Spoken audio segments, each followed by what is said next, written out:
set 25 cents on a kitchen counter in 1955, and by supper time you had a hot dinner that no drive-thru in this country can touch. Meat, potatoes, onions from the garden, bread still warm from the oven. Your mother did not call it budgeting. She called it keeping a house, and those meals were not just cheap. Number 22 on this list kept a Polish family in Cleveland fed 3 nights running on a single head of cabbage. And number 13 crossed the Atlantic from West Africa and ended up in cast iron pots across the entire South. These recipes did not vanish because they failed. They vanished because the world moved faster than the women who made them. Here are 30 forgotten 25-cent dinners from the 1950s that beat any fast food. Number 30. Corn oysters. Sweet corn kernels scraped off the cob, mixed with egg, flour, salt, and pepper, then dropped by the spoonful into a skillet of hot lard. The batter puffed up as it fried, and the edges turned brown and crisp while the center stayed soft and sweet. They were called oysters because the shape and the golden crust resembled a fried oyster. Farm families across the Midwest and Mid-Atlantic made these all through corn season because the ingredient list was whatever you already had. You piled them on a plate and ate them with nothing else, or alongside a slice of ham if the budget allowed. Number 29. Sloppy Joes. Ground beef browned with onion, then stirred together with ketchup, a little mustard, Worcestershire sauce, and brown sugar until the mixture turned thick and sweet and tangy. You spooned it onto a soft hamburger bun and ate it with both hands. The name was honest. There was no clean way to eat one. Children loved them because they were messy and sweet. Parents loved them because a pound of beef and a bottle of ketchup produced enough filling for the whole family. School cafeterias served them by the hundreds. Church fellowship halls put them out on steam tables. In the 1950s, sloppy joes were everywhere, and the only rule was that the bun had to be soft enough to absorb the sauce without falling apart. Before I go any further, for the folks who want more of these old recipes gathered in one place, I put together a collection called The Vintage Recipe Guide. You can find it on my website, vintagelifestyleusa.com. I will not bring it up again. If you want it, it is there. Now back to the list. Number 28. Egg noodles with butter and black pepper. A pot of water, a handful of wide egg noodles, a pat of butter, and a few cracks of pepper. That was the whole dinner on nights when the grocery money ran out before the week did. Some mothers stirred in a spoonful of cottage cheese or a splash of canned milk to make it feel richer. Others cracked an egg into the hot noodles and let the heat cook it through. It was bland by restaurant standards and perfect by the standards of anyone who had been on their feet since dawn. The children ate it without argument because it was soft and warm. Parents reached for it because the cupboard could always produce it. Number 27. Tomato soup and grilled cheese. A can of Campbell's tomato soup mixed with milk heated on the stove. 2 slices of white bread with American cheese pressed flat in a buttered skillet until the bread turned brown and the cheese pulled in strings. This was not a side dish. For millions of families in the 1950s, this was Tuesday night supper. The soup ran hot and tangy, and the sandwich carried enough richness to make the whole meal feel complete. Diners served the same pairing for more money, but most people made it at home because there was nothing to get wrong. You needed a can, a loaf, and a few slices of cheese, and everybody at the table ate. Number 26. Bean soup with a ham bone. After a Sunday ham dinner, the bone went into a stock pot with dried navy beans, a chopped onion, and enough water to cover everything by 2 inches. You let it simmer for hours. The marrow dissolved into the broth. The beans softened until they split apart. By Monday evening, you had a pot of soup thick enough to hold a spoon upright, and it tasted like the ham dinner all over again, only richer. This was the original zero-waste cooking. The bone that most people today would throw away was the foundation of an entire second meal. A pound of dried beans cost pennies, the onion cost less, and the bone was already paid for. In the 1950s, a quarter had weight. It could buy a loaf of bread, a quart of milk, or a pound of ground beef depending on where you lived and what day it was. A dinner built around that coin was not an act of desperation. It was an act of arithmetic. Mothers and grandmothers ran their kitchens like accountants, stretching every cut of meat, every bag of flour, every last spoonful of drippings saved in a coffee can beside the stove. The meals on this list came from that discipline. They were not creative cooking the way food magazines later defined it. They were survival made into craft, practiced so often that the measurements lived in muscle memory and the results never varied by more than a pinch. Number 25. Stewed tomatoes on toast. A can of whole tomatoes poured into a saucepan with a spoonful of butter, a pinch of sugar and salt. You let them simmer until they broke apart into a thick, chunky sauce, then spooned them over slices of toasted bread. The toast soaked up the juice and turned soft underneath while the edges stayed firm enough to hold. This was a supper that Catholic families made on Fridays, and penny-pinching households made any night the meat ran out. Some cooks stirred in a beaten egg at the end to stretch it further. Others tore the bread into pieces and let it cook right in the pot. It looked like nothing on the plate, but it tasted like a garden in August, and it cost so little that nobody ever thought to write the recipe down. Number 24. Scrapple. A Pennsylvania Dutch invention made from pork scraps and trimmings cooked down with cornmeal and spices until the mixture was thick enough to slice. You poured it into a pan, let it firm up in the icebox, then cut it into slabs and fried them until the outside was crackling and dark. The inside stayed soft and rich, somewhere between sausage and polenta. Scrapple was the ultimate waste-nothing food. The parts of the hog that had no other use got a second life in that loaf pan. In eastern Pennsylvania and parts of Maryland, scrapple was breakfast food, but plenty of families ate it for dinner with a side of applesauce or fried eggs. Number 23. Biscuits and sausage gravy. Homemade biscuits split open on a plate, covered in a thick white gravy made from breakfast sausage, pan drippings, flour, and milk. The gravy was peppery and rich, and the biscuits soaked it up like a sponge. In the rural South, this was dinner as often as it was breakfast. A tube of bulk sausage, a few cups of flour, and some milk gave you enough food to fill a full table for very little money. You browned the sausage, left the grease in the pan, whisked in the flour until it turned golden, then added the milk slowly until it thickened. Every family had their own ratio. None of them wrote it down. Number 22. Cabbage and kielbasa. A head of cabbage sliced thin, a ring of kielbasa cut into rounds, a little water in the bottom of a Dutch oven, and you let the whole thing simmer until the cabbage was tender and the sausage had given up its fat into the pot. Polish and Czech families in the Midwest and Great Lakes region ate this weekly. Cabbage lasted for days in the cellar and stretched further than almost any other vegetable. The kielbasa added salt and smoke without requiring a large portion. Some cooks threw in a few quartered potatoes. One pot, no fuss, and the kitchen smelled like supper for hours before anyone sat down. Number 21. Fried salt pork with milk gravy. A slab of salt pork sliced into thin strips, soaked in water to pull some of the brine out, then dredged in flour and fried in its own rendered fat until the edges curled and crisped. The drippings stayed in the skillet. You whisked in flour, poured in milk, and stirred until a thick white gravy formed around the brown bits stuck to the pan. Served over biscuits or boiled potatoes, this was a meal that families in Appalachia and across the rural South ate multiple times a week. Salt pork kept for months without refrigeration and cost next to nothing at the general store. The gravy stretched a few thin slices into a full plate, and the salt from the meat seasoned the whole dish without reaching for the shaker. Most of the women making these dinners did not choose it as a hobby. The kitchen was a workstation. Dinner happened every night at the same hour because the family expected it, the budget demanded it, and there was no alternative sitting in a paper bag at a drive-thru. That daily discipline created something no delivery app has ever reproduced. A table where people sat together, ate the same food, and stayed until the plates were cleared.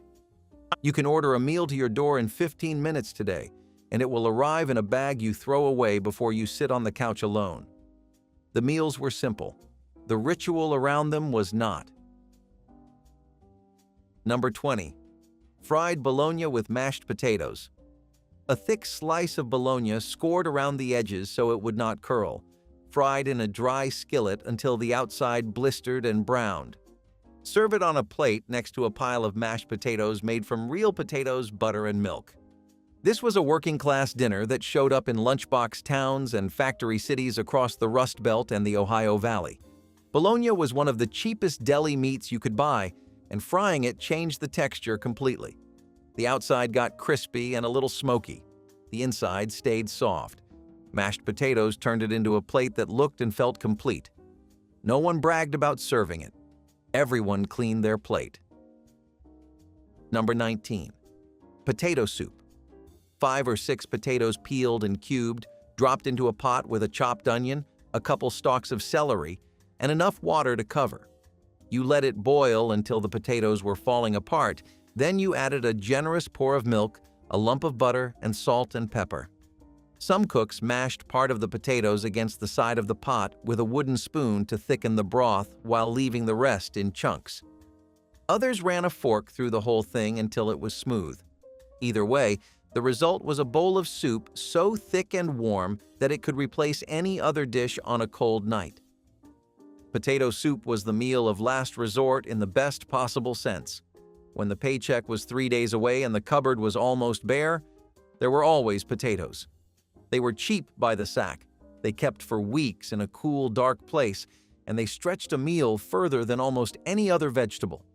A pot of potato soup fed 4 people for a few cents, and nobody felt deprived eating it. In mining towns and mill towns, this was a regular Thursday or Friday dinner when the week's groceries were running low. The women who made it did not follow recipes. They adjusted by feel. More milk if the potatoes were starchy, more butter if the family needed something richer, a handful of shredded cheese stirred in at the end if there was any left in the icebox. The soup changed every time, but it always did the same thing. It told you someone cared enough to stand at the stove. Leftover potato soup went back on the burner the next day. It thickened overnight into something closer to a chowder, and some families preferred it that way. A single batch could carry a household through 2 or 3 meals without anyone feeling like they were eating the same thing twice. Number 18. Hash. Whatever meat was left from a previous dinner, chopped fine and fried in a skillet with diced potatoes, onion, and salt. Corned beef hash was the most famous version, but hash in the 1950s was rarely that specific. It was whatever you had. Leftover roast beef, a few slices of ham, the end of a pot roast. You cut it all up, mixed it with potatoes, pressed it flat in a hot skillet, and let the bottom get crusty before flipping. A fried egg on top was the finishing touch. Hash was not a recipe. It was a system for turning scraps into something worth sitting down for. Number 17. Red beans and rice. Dried red kidney beans soaked overnight, then simmered all day with a ham hock, onion, celery, bell pepper, garlic, and bay leaves. The beans cooked down until they were creamy and thick, and you spooned them over a mound of white rice. This was a Monday tradition in New Orleans because Monday was wash day, and the beans could simmer unattended while the laundry hung on the line. But red beans and rice traveled far beyond Louisiana. Families across the South made their own versions with whatever smoked meat they had on hand. The beans were cheap, the rice was filler, and the ham hock gave the whole pot a deep smoky flavor that tasted like it took more effort than it did. Number 16. Chili con carne. Ground beef browned with diced onion, then a can of tomatoes, a can of kidney beans, chili powder, cumin, and salt. You let it simmer until the liquid cooked down and the flavors blended into something that smelled like fall. Some families served it over spaghetti noodles. Others ate it straight from the bowl with crackers crumbled on top. Chili was a one-pot meal that could feed a crowd, and in the 1950s it was standard fare in church basements, school cafeterias, and home kitchens across the country. The ingredient list was short and forgiving. You could leave out the beans, double the meat, or throw in whatever vegetables were about to turn soft in the crisper. Number 15. Scalloped corn. A can of creamed corn mixed with a beaten egg, a handful of crushed crackers, a pat of butter, and a splash of milk, poured into a greased baking dish and baked until the top turned golden and the center set firm. The cracker crumbs gave the surface a crust that crackled under a serving spoon. Farm wives across the Corn Belt and the upper Midwest made it year-round because canned corn was always on the shelf and the rest came from the pantry. Some cooks layered sliced onion through the middle. Others stirred in diced green pepper. It always came out of the oven hot, soft, and filling enough that nobody asked what else was for dinner. Most of these dinners were designed to feed a family, but by the late 1950s, millions of Americans were eating alone. Widows, widowers, people whose children had moved across the country. Cooking for one is a different kind of discipline. You make the same effort for a smaller audience. You set a place at the table even though no one is watching. The women and men who kept cooking real meals for themselves after the house emptied out were doing something harder than following a recipe. They were insisting that they still mattered enough to eat a proper dinner. A pot of soup for one person lasts 3 days. A stuffed pepper is a single serving. The food scales down. The dignity does not. Number 14. American goulash. Elbow macaroni, ground beef, canned tomatoes, and onion all cooked together in one pot until the pasta absorbed the sauce and the whole thing turned into a thick, saucy mass that held its shape on a plate. Real Hungarian goulash has paprika, caraway, and no pasta at all. The American version threw all of that out and kept only the name. What replaced it was pure Midwestern practicality, a one-pot meal that used cheap ingredients, required no training, and produced enough food to serve 6 or 8 people without complaint. American goulash had a dozen regional names. In some towns it was called slumgullion. In others it was Johnny Marzetti, after a restaurant in Columbus, Ohio, that served a baked version with cheese on top. The recipe was almost identical everywhere. Brown the beef, cook the noodles, add the tomatoes, stir it together. The only variation was what else went into the pot: a can of corn, a diced green pepper, a shake of Worcestershire sauce. None of those additions changed the fundamental character of the dish, which was volume and flavor at minimal cost. Families who made this once a week for years rarely thought of it as a recipe. It was closer to a reflex.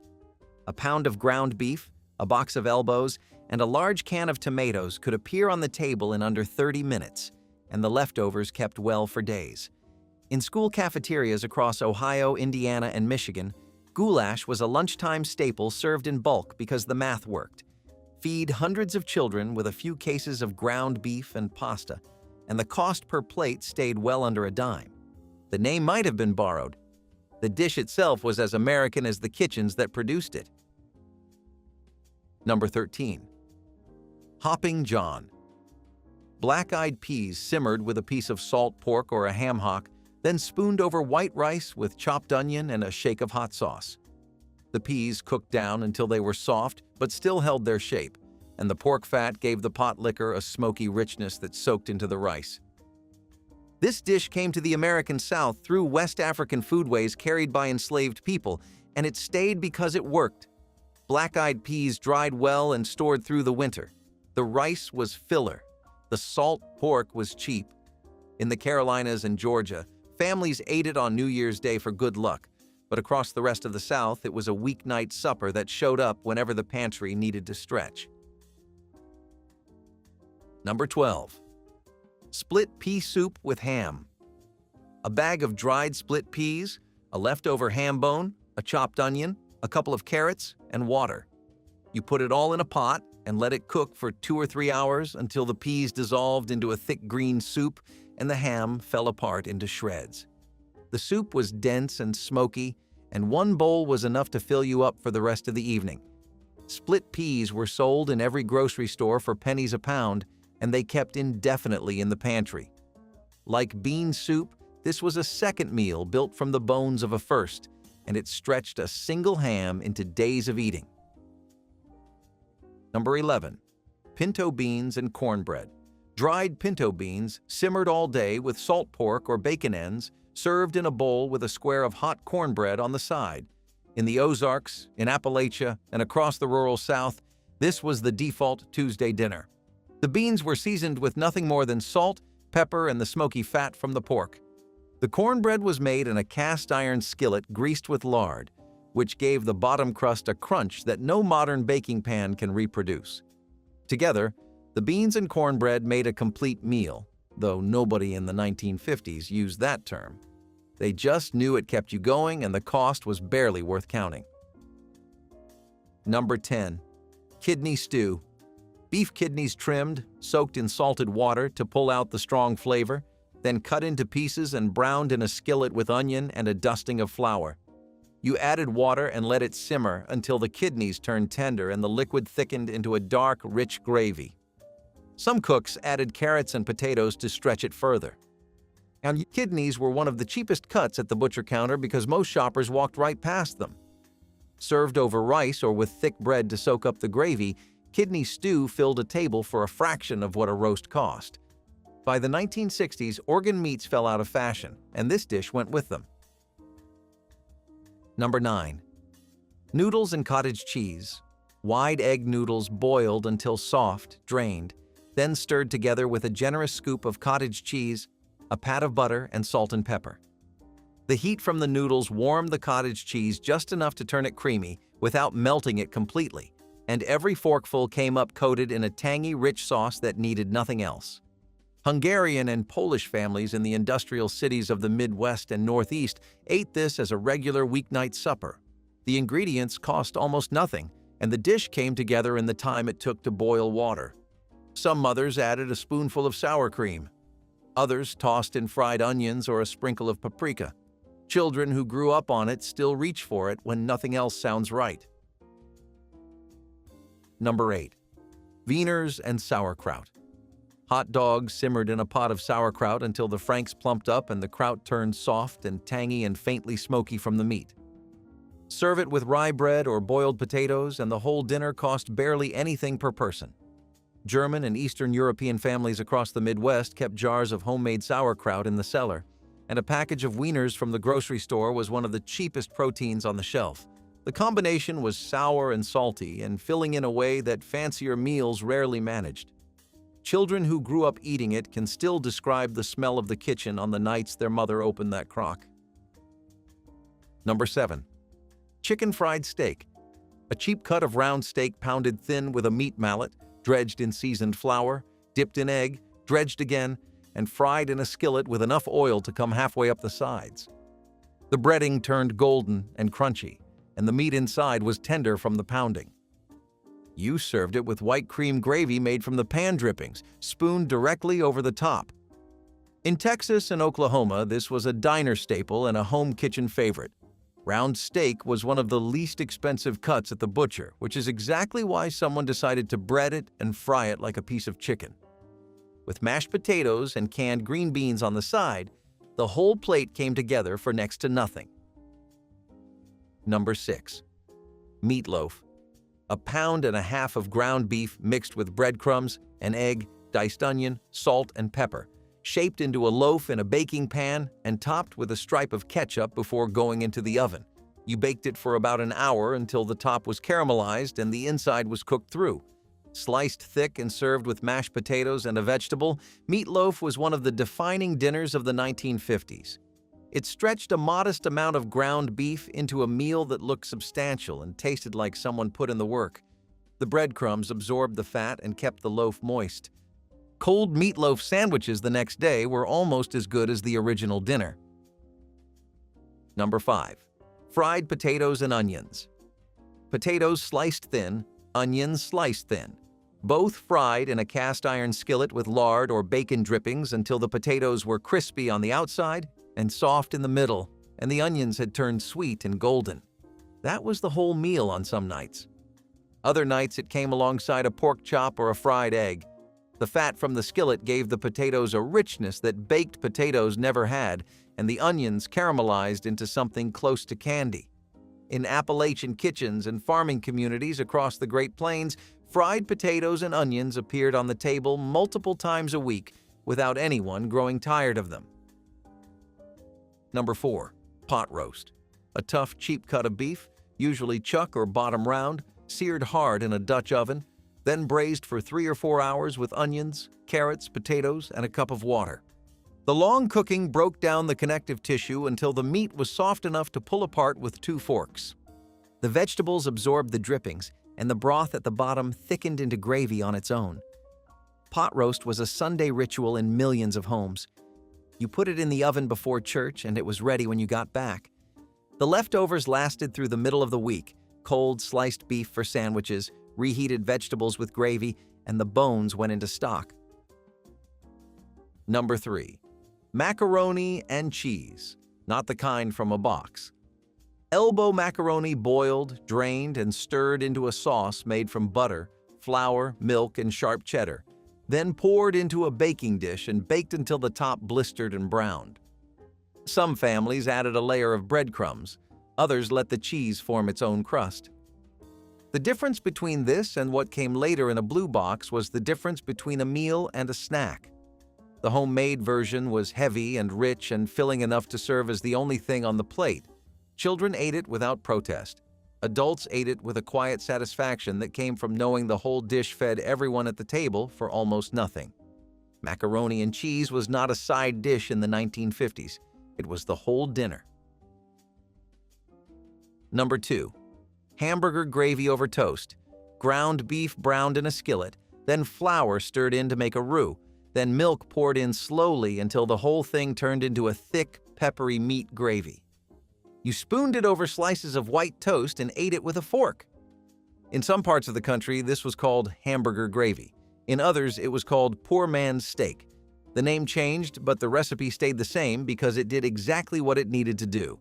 A pound of ground beef, a few tablespoons of flour, a cup of milk, and a loaf of bread produced enough food for a family dinner. The gravy was the meal, the toast was the plate, and the whole thing reached the table in 15 minutes flat. Number 1. Grits with butter. A pot of water brought to a boil, a slow stream of stone-ground grits stirred in with a wooden spoon, then cooked low and steady until the mixture turned thick and smooth and pulled away from the sides of the pot. You stirred in a lump of butter and a pinch of salt, spooned it into a bowl, and that was supper. In the rural South, grits were the meal that never ran out. Cornmeal ground from dried field corn cost next to nothing by the sack. You ate grits for breakfast with eggs when you had them. You ate grits for supper with butter when you did not. The bowl held heat longer than almost any other food, and on a cold night it warmed you from the inside out. A quarter could not buy a life, but it could buy the grits and the butter, and in the 1950s, that was enough to call it supper and mean it. Number 6. Bannock bread. Flour, baking powder, salt, and water mixed fast into a rough dough and cooked in a greased skillet over open flame or pressed flat onto a hot stone beside the fire pit. No yeast, no rise time, no waiting around. A cook could go from dry ingredients to hot bread on the table in 15 minutes flat when the crew was hungry and the sourdough was not ready. Bannock was the emergency bread of every camp that ran out of starter or never carried one to begin with. It tore apart in dense, steaming, slightly crumbly chunks and soaked up stew broth like a dry sponge dropped in water. Number 5. Meatloaf. Ground beef mixed with dry breadcrumbs, a beaten egg, chopped onion, salt, and black pepper, shaped into thick loaves on a sheet pan and baked in the oven until the top glazed over with a sheen of its own rendered fat.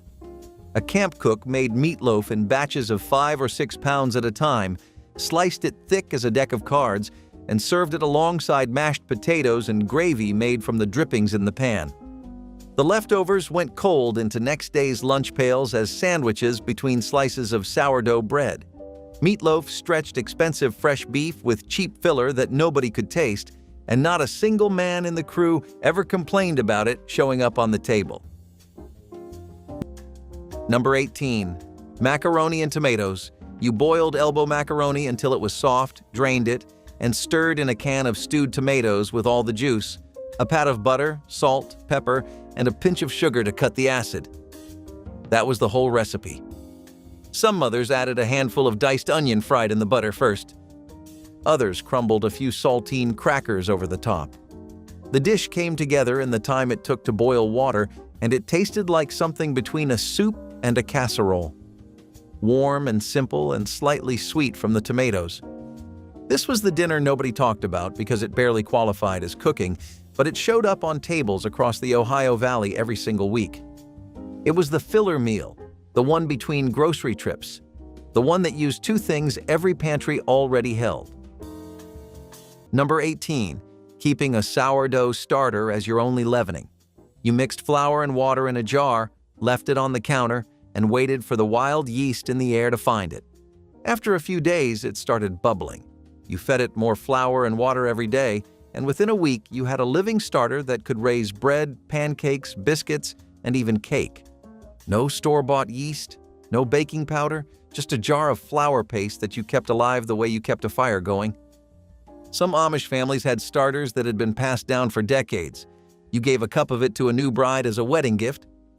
That jar of starter was worth more than a set of dishes because it meant she could bake from the day she moved into her own kitchen. Number 13. Meat pie. The cook rolled out a simple lard crust on the floured table, filled it with chopped beef or pork that had been cooked down in thick gravy until the meat was tender, and baked the whole thing in sheet pans until the top turned brown and flaky and the kitchen smelled like a bakery. Cut into squares and handed out by hand or served on a plate depending on the formality of the camp. Meat pie was a way to make tough cuts respectable and chewy beef edible. The long bake time softened everything inside, and the crust sealed in all the moisture that a dry roast would have lost to the oven air. Number 19. Preserving eggs for months without refrigeration. You took fresh eggs, still unwashed so the natural bloom stayed on the shell, and you rubbed each one with a thin coat of mineral oil. That oil sealed the tiny pores in the shell and kept air and bacteria from getting inside. Then you set the eggs point down in a cool, dark place. A cellar shelf worked fine. Those eggs stayed fresh for 3 months, sometimes longer. The key was that you never wash the egg before coating it.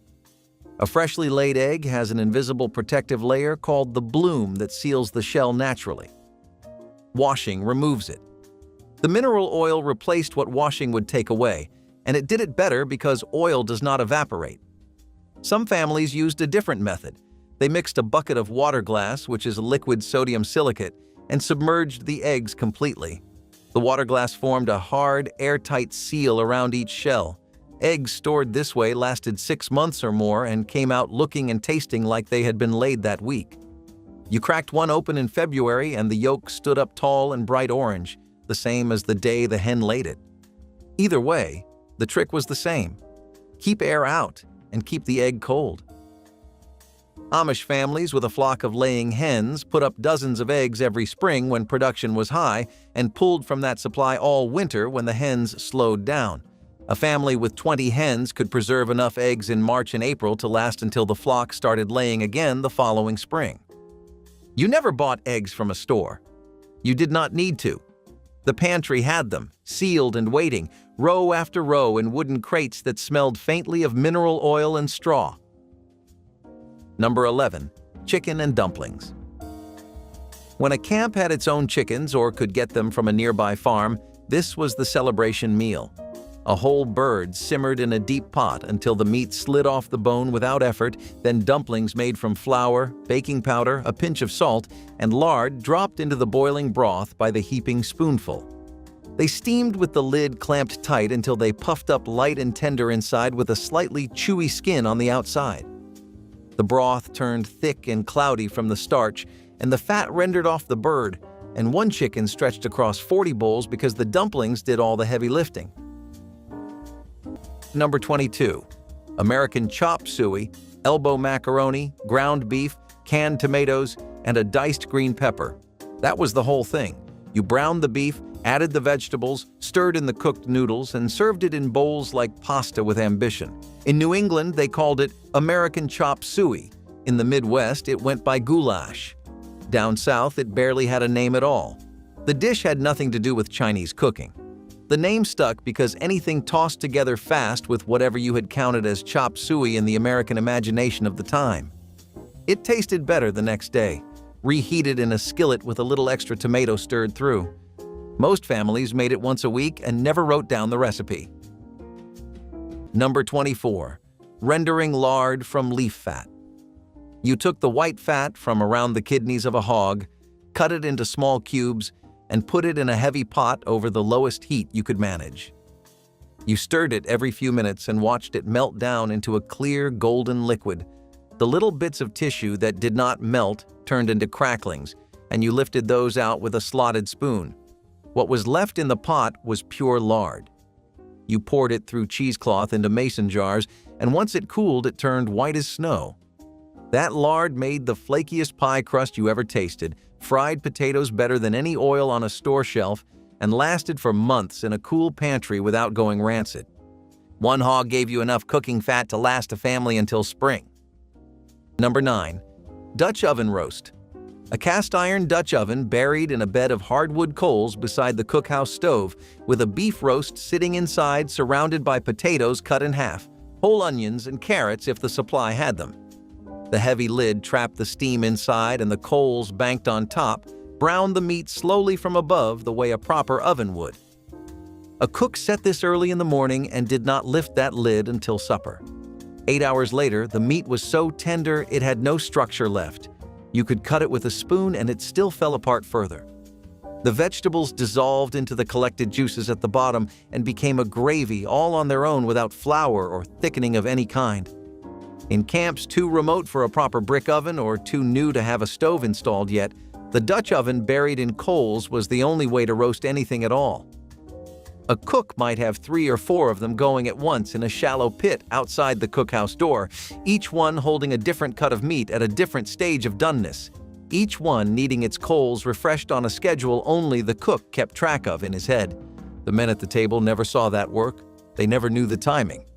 They just sat down when the bell rang and the food appeared, hot and tender and ready, as though the forest itself had cooked it for them while they worked.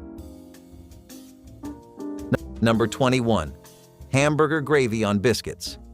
You browned ground beef in a skillet, sprinkled flour over the meat, and stirred in milk until you had a thick, pale gravy studded with crumbled hamburger. Salt, pepper, and nothing else.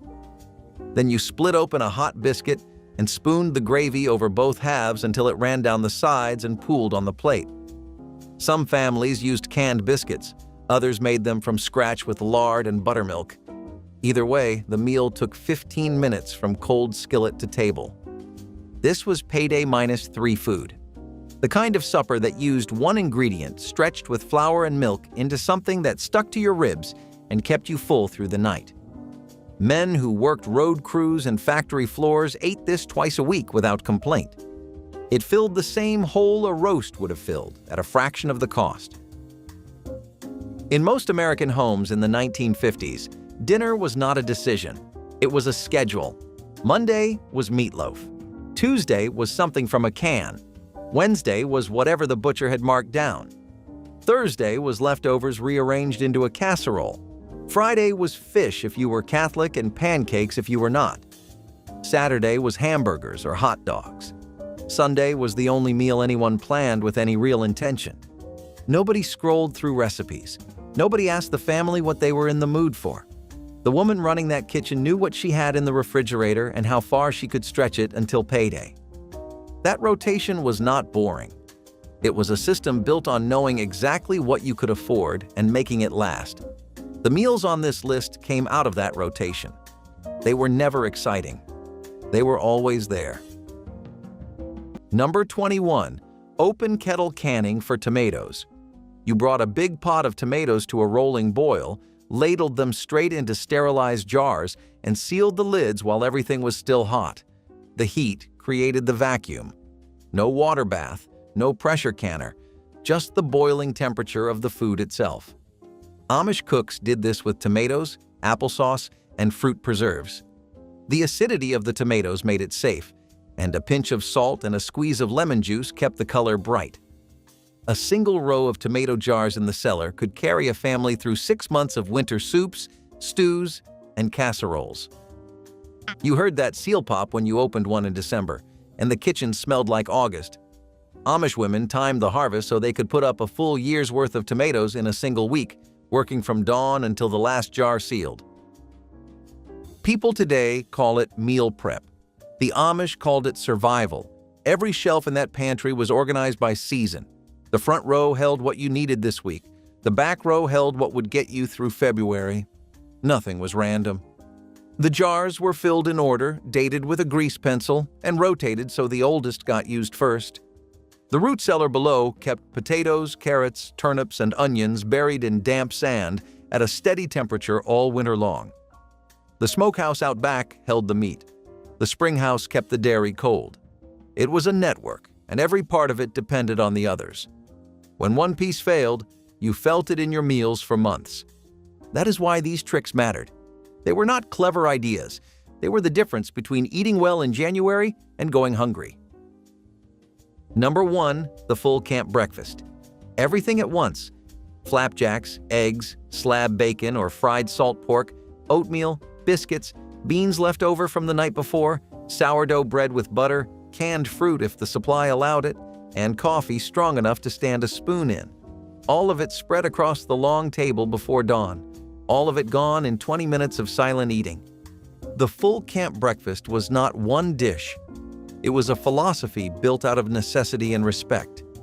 Feed a man everything you have before he walks into the cold and the dark and the danger of a day in the timber, because the next hot meal is 10 hours away, and the work between here and there will burn every single calorie you just put into him. The camp cook understood that contract better than anyone else in the outfit.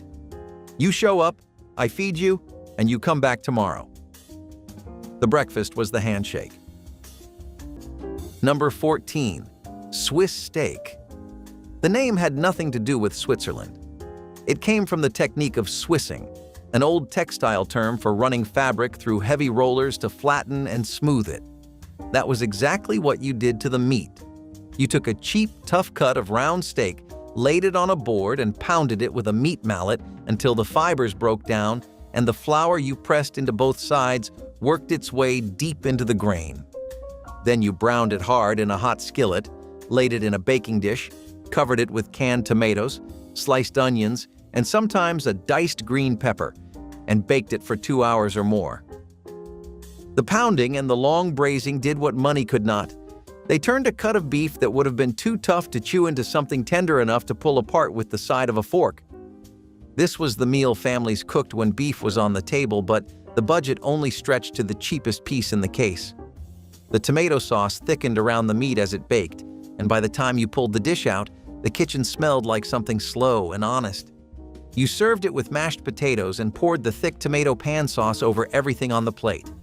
Swiss steak was one of the most common weeknight dinners in America for decades. It appeared in community cookbooks from coast to coast, and church suppers built whole menus around it. Today, most people under 50 have never heard the name. Number 23, making vinegar from apple scraps. You saved the cores and peels from every apple you used, dropped them into a wide-mouthed jar, covered them with water and a spoonful of sugar, and tied a cloth over the top. Then you waited. After about 2 weeks, the liquid started to smell sharp and sour. After a month, it was vinegar. Real, usable apple cider vinegar made from scraps that most people threw in the compost pile. Amish women kept a vinegar jar going on the counter year-round, feeding it fresh scraps whenever they had them. That vinegar went into pickles, salad dressings, cleaning solutions, and home remedies. Some women kept 2 jars going at once, one for cooking and one for cleaning.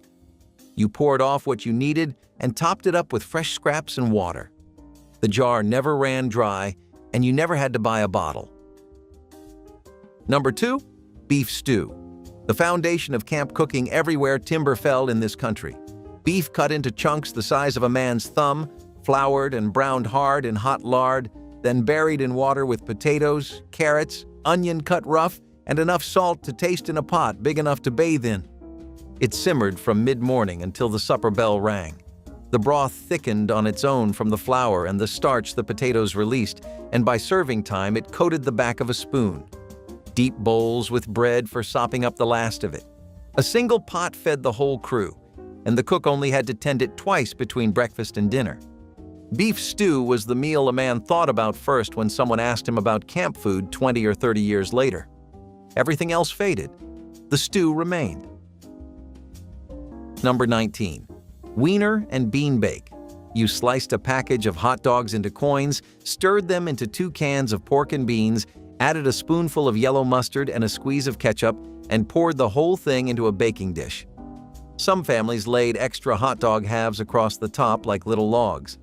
Others mixed in diced onion or a handful of brown sugar. Then you baked it until the edges bubbled and the sauce turned thick and dark. This was not a recipe anyone wrote down. It was not in any cookbook. It was the meal that happened when a mother opened the refrigerator, found a package of Franks and not much else, and reached for the canned beans on the shelf because she knew the combination worked. Every family had a version. The variations were small and fiercely defended. Some used barbecue sauce instead of ketchup. Others stirred in a can of drained pineapple chunks, which sounds wrong but tasted like summer. A few families in the Midwest topped the dish with cornbread batter and baked it until the bread rose up golden over the beans. Children loved it because it tasted like a backyard cookout served indoors. Parents loved it because the whole dish cost less than the gas it took to drive to the store. One package of hot dogs and 2 cans of beans fed a table of 6, and the baking dish came out of the oven looking like something you had planned all along. Number 22. Drying herbs in sealing bundles. You cut your sage, thyme, rosemary, and dill right before the flowers opened, when the oils were strongest. You tied them in small bunches with kitchen twine and hung them upside down from a nail in the pantry ceiling or from the rafters of a covered porch. Warm air rose and dried them slowly over a week or 2. Once they crumbled between your fingers, you stripped the leaves and stored them in small jars. No dehydrator, no oven, no electricity at all. Just air and gravity. Those dried herbs kept their flavor for a full year if you stored them out of the light. One summer afternoon of cutting and tying gave you a full winter of seasoning without spending a cent. Number 15. Beef and barley soup. Pearl barley and beef shanks cooked together for hours in a pot that never quite stopped simmering on the back of the stove. The marrow melted out of the bones and enriched the broth until it was almost glossy in the lamplight. Onion, celery if available, salt, and thyme. The barley swelled and thickened everything into something halfway between a soup and a stew, heavy and substantial in a way that clear broth never was. A bowl of this with a chunk of bread was a full meal in itself, and it sat in a man's stomach like a warm stone through a cold afternoon on the landing. Camp cooks favored barley because it was cheap, stored indefinitely in a dry barrel without spoiling, and stretched a small amount of meat into a meal for dozens of hungry men. A single beef shank and a sack of pearl barley could produce enough soup for 30 men with bread on the side, and still leave some in the pot for the night crew coming in late. That math mattered in mid-February, when the supply budget ran thin and the wagon was delayed by snow. The men never knew how close the pantry came to empty on those weeks, because the soup always showed up at the same time, in the same pot, thick and hot and ready. The cook made sure of that, even if it meant the last sack of barley in the pantry went into the pot, and he worried about tomorrow when tomorrow came. Number 17. Stuffed green peppers. You cut the tops off, scooped out the seeds, and filled each pepper with a mixture of ground beef, cooked rice, diced onion, and canned tomato sauce. Then you stood them upright in a baking dish, poured more tomato sauce around the base, and baked them for about 45 minutes until the peppers softened and the filling firmed up. The kitchen smelled like a church supper. Every pepper was its own self-contained dinner, neat and round and sitting in a pool of red sauce. Families in Ohio and Pennsylvania made these almost weekly because 1 pound of hamburger stretched across 6 peppers and fed the whole table. You did not need a side dish. The pepper was the bowl and the meal was inside it. Leftovers went into the refrigerator standing up, and the next day you reheated them in the oven, and they tasted even better because the rice had soaked up all the sauce overnight. Number 15. Raw packing vegetables straight into jars. Instead of blanching or cooking vegetables before canning them, you packed them into jars raw. Green beans, carrots, beets, corn cut straight off the cob. You filled the jar tight, poured boiling water or brine over the top, left a ½ inch of headspace, and sealed it. The pressure canner did the rest. Raw-packed vegetables held their texture better than cooked ones because they only got heated once, inside the jar. Amish cooks preferred this method for anything they wanted to stay crisp. You opened a jar of raw packed green beans in winter, and they still had a snap to them that blanched beans never could. It saved time on canning day too, because you skipped the blanching step entirely. Number 12. Oatmeal porridge.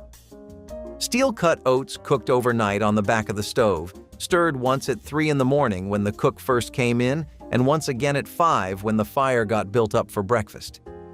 By the time the crew sat down, the oats were thick and creamy and slightly sweet from the long, slow cooking.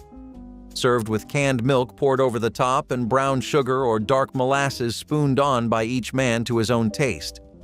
A bowl of proper camp oatmeal was not the thin, watery version anyone knows from a paper packet today. It was dense and substantial, enough to fuel a man from dawn until the noon meal arrived without his stomach growling once. Nobody wrote these recipes down. Not in any book you could find on a shelf. A camp cook learned by doing, by standing beside an older cook through a full season and watching the way he moved through a kitchen built from rough lumber and scrap tin. There was no cookbook for feeding 50 men 3 times a day.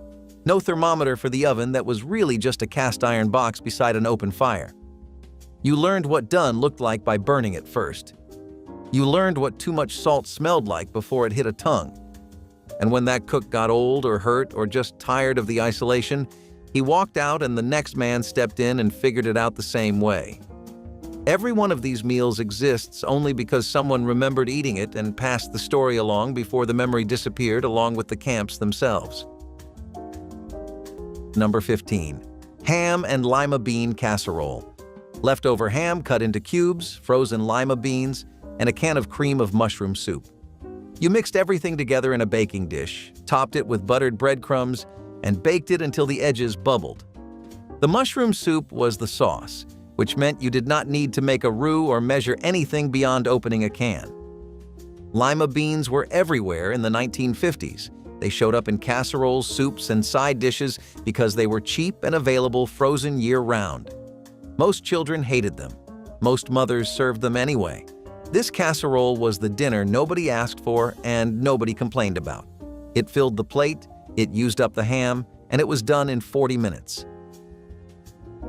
By the late 1950s, frozen dinners started showing up in grocery stores, and the promise was hard to resist.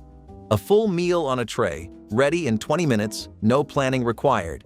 Swanson put a turkey dinner in an aluminum tray and called it a television dinner, and within a few years, the entire idea of cooking from scratch on a weeknight started to feel old-fashioned. The meals on this list did not disappear because they tasted bad. They disappeared because they took time, and time was the one thing the modern kitchen was designed to eliminate. A casserole that baked for an hour, lost to a tray that heated in 20 minutes. A soup that simmered all afternoon, lost to a can that opened in 2 seconds. The trade was speed for flavor, and most families made it without looking back. What they gave up was not just a recipe. It was the smell of a kitchen that had been working all day. Number 25. Salt layering vegetables in stoneware crocks. You took a clean crock, laid down a handful of green beans or sliced cucumbers, and covered them with a thick layer of coarse salt. Then another layer of vegetables, then more salt. You kept going until the crock was full, pressed a plate on top, weighed it down with a clean rock, and set it in the cellar.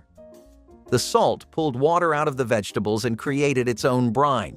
No canning equipment, no boiling water, no sealed lids. Just salt and patience. Amish families kept crocks like these going from late summer all the way through March. The vegetables came out firm, salty, and perfectly preserved. You soaked them in cold water before cooking to pull out the excess salt, and they tasted like they had come out of the garden that morning. Number 4. Sourdough bread. Not a meal by itself in the technical sense, but in a logging camp it went with every meal and often became the meal when nothing else stretched far enough to fill the plates. A cook's sourdough came out of the oven dense and tangy with a crust thick enough to knock on, golden brown and cracked across the top from the fierce heat of a wood-fired box, sliced an inch thick, buttered heavy, and stacked on the center of the table in piles that never lasted long. Men ate 4 or 5 slices at a sitting without thinking twice about it. The starter never died. The bread never stopped. and the camp that had a cook who baked good bread had a cook the whole territory talked about keeping. Number 16. Tamale pie. This was not a tamale, and it was not really a pie. But nobody cared what you called it, because it disappeared from the dish before you could argue about the name. You browned ground beef with onion and chili powder, stirred in canned tomatoes and a handful of sliced black olives, and poured it into a casserole dish. Then you spread a thick layer of cornmeal batter over the top and baked it until the crust turned golden and pulled away from the edges. The cornmeal top cracked when you cut into it, and underneath was a thick, spicy, meaty filling that tasted like a tamale without any of the work. Church cookbooks across the Southwest printed this recipe so often the pages were stained with grease. One dish, one oven, no rolling corn husks, no steaming for hours. It was the shortcut that actually worked. Number 16. Saving bacon drippings as everyday cooking fat. Every time you fried bacon, you poured the hot grease through a small strainer into a jar that sat on the back of the stove. That jar never emptied because you added to it every week. You used that fat to fry eggs, season cast iron, grease a baking pan, start a pot of beans, or sear a pork chop. It added a smoky richness to everything it touched. Amish kitchens did not have bottles of olive oil or spray cans of cooking lubricant. They had a jar of bacon grease, and it did the job better than anything you could buy. That jar was never empty and never clean, and everything that came out of the skillet tasted like it had been loved. There was a time when a family could feed itself from what it grew, raised, preserved, and stored. Then the grocery store showed up and made everything faster. Canned goods replaced home canning. Vegetable oil replaced lard. Store-bought yeast replaced sourdough starters that had been alive for years. Nobody forced anyone to stop. It just got easier to buy than to make. And one by one, the skills disappeared. Not because they stopped working, but because people stopped needing them. The irony is that most of what the Amish were doing in the 1950s is exactly what people today are paying good money to relearn. Fermenting, curing, preserving, stretching ingredients. The techniques never became obsolete. We just forgot we knew them. Number 7. Pork and bean stew. Different from straight baked beans in an important way. This was chunks of salt pork or fresh pork shoulder cooked directly into a pot of navy beans along with tomato, ground mustard, molasses, and enough water to keep everything submerged. The pork fell apart into the beans over the course of a full day on the stove until you could not separate the meat from the rest with a spoon. A bowl of this was so rich and heavy and filling that the men called it payday in a bowl because it was the kind of full that usually cost money. The cook saved this one for the coldest nights when even the bunkhouse stove could not keep the frost from creeping up the inside of the window panes. Number 23. Creamed chipped beef on toast. The military called it something unprintable. Families called it Tuesday. You opened a jar of dried beef, tore it into shreds, and stirred it into a thick white sauce made from butter, flour, and milk. That was it. You poured the whole thing over toast and ate it with a fork.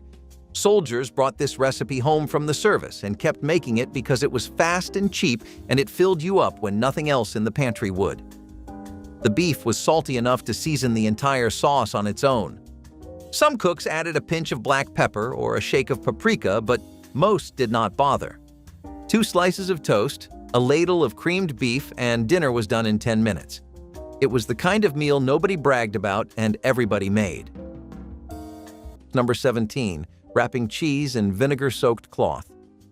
You tore a piece of muslin or clean cotton, dipped it in plain white vinegar, wrung it out, and wrapped it tight around a block of hard cheese. Then you stored the cheese in the cellar or the coolest corner of the pantry. The vinegar kept mold from forming on the surface. When the cloth dried out, you soaked it again. A wheel of cheddar wrapped this way lasted for months without a single spot of mold. No plastic wrap, no wax coating, just a damp cloth and vinegar. The cheese aged slowly in the cool air and actually tasted better after a few weeks than it did on the day you wrapped it. You could keep rewrapping with fresh vinegar cloth as often as you needed, and the cheese just kept improving. Number 14. Fried trout. In camps near rivers and cold mountain streams, fresh trout was free protein that required no supply wagon and no budget at all. Caught in the morning before first light, gutted on the bank, floured lightly with whatever was in the bin, and fried in butter or lard by noon. The skin crisped and curled at the edges, and the flesh stayed white and flaky inside, falling off the bone at the touch of a fork. A man might get 2 whole trout on his plate with fried potatoes beside them and call it the best meal of the week. No lemon, no herbs, no garnish of any kind. Just fish, fat, heat, and a plate wiped clean in under 10 minutes. Number 12. Codfish cakes. Salt cod soaked overnight in cold water, then flaked and mixed with mashed potato, a beaten egg, and black pepper. You shaped the mixture into thick patties and fried them in a skillet until both sides turned deep golden brown. In Catholic families across New England and the Mid-Atlantic, this was Friday dinner every single week. The church said no meat on Fridays, and salt cod was cheap and kept for months without refrigeration. The outside of each cake went crispy while the inside stayed soft and flaky. You served them with tartar sauce or a squeeze of lemon and a side of coleslaw. By the late 1970s, most families had stopped buying salt cod entirely, and codfish cakes went from a weekly ritual to something only grandmothers still knew how to make. Number 20. Cutting flour with potato starch. When flour was expensive or hard to get, you boiled potatoes, mashed them smooth, and mixed the starchy paste right into your bread dough. The potato kept the bread moist longer, gave it a softer crumb, and stretched your flour supply by a third. You could do the same thing with biscuits and rolls. Amish bakers knew that a loaf made with potato held up for days without going stale, while a loaf made with flour alone started drying out by the second morning. It was not a compromise. The bread was better. Some Amish bakers added mashed potato to every loaf they made, not because they had to, but because the result was worth the extra step. Number 10. Ham and red-eye gravy. A thick slice of cured ham fried in a bone-dry skillet until the edges darkened and the fat rendered out and pooled around the meat. Then, a pour of strong black coffee straight into the hot pan to deglaze the drippings off the iron. That was red-eye gravy.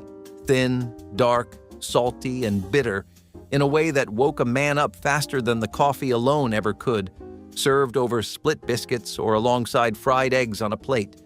This came from the southern camps, from the Appalachian timber operations where country ham hung in every smokehouse within walking distance of the bunkhouse. Number 20. Creamed eggs on toast. You hard-boiled half a dozen eggs, peeled them, and chopped them into rough chunks. Then you made a white sauce in a saucepan, the same one you used for everything else. Butter, flour, and milk, stirred until it thickened. You folded the chopped eggs into the sauce and spooned the whole thing over slices of toast on a plate. Some families called it goldenrod eggs because of the color. Others just called it eggs on toast and moved on. The meal cost almost nothing and took 15 minutes. It showed up on Friday nights in Catholic homes and on any night the grocery money had run thin. You added salt and pepper and maybe a few canned peas on the side, and that was dinner. Nobody remembered it fondly. Everybody ate it. Number 3. Corned beef hash.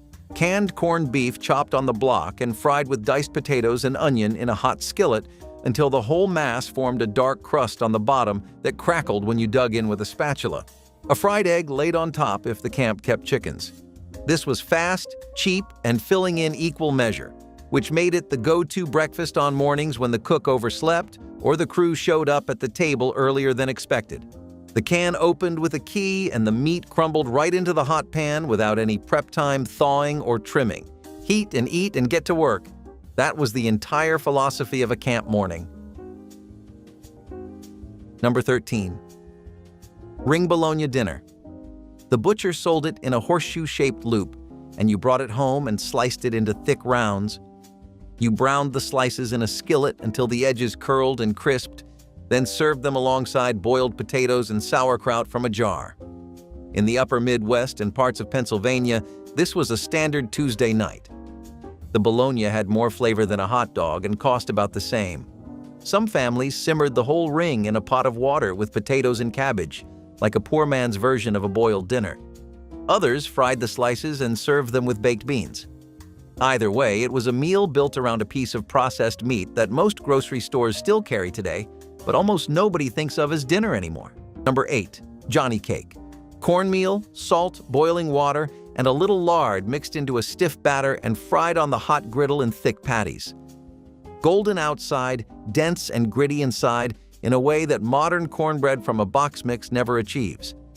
Johnny cake traveled well. A man could wrap one in cloth and carry it in his coat pocket to the work site where it stayed edible for hours in the cold. It was the closest thing to a portable lunch a camp cook could produce without an actual bakery. Crumbled into hot soup at midday or eaten dry with a cup of black coffee between shifts. Either way, it filled the gap and kept a man going until the real meal came at supper. Number 25. Beef stroganoff, not the fancy version from a restaurant menu. The 1950s version. You sliced cheap round steak into thin strips and browned them fast in a hot skillet with butter and sliced onions. Then you stirred in a can of cream of mushroom soup, a splash of Worcestershire, and a dollop of sour cream. The whole thing simmered for 15 minutes while you boiled egg noodles on the back burner. You poured the stroganoff over the noodles and set it on the table, and it looked like something from a magazine. Betty Crocker put this recipe in her cookbook, and suddenly every housewife in the Midwest was making it on Tuesday nights. The sour cream made it taste rich, the mushroom soup made it easy, and the cheap cut of beef made it possible on a budget that had no room for tenderloin. None of those dinners needed a recipe card, the hands that made them measured by feel and cooked by instinct because they had done it 1,000 times before. Pick one this week. Try the potato soup, the goulash, or a bowl of buttered grits. Cook it slow, on the stove, the way it was always done. And if you have a 1950s dinner that should have been on this list, leave it in the comments. Hit subscribe for more of these, and I will see you in the next one.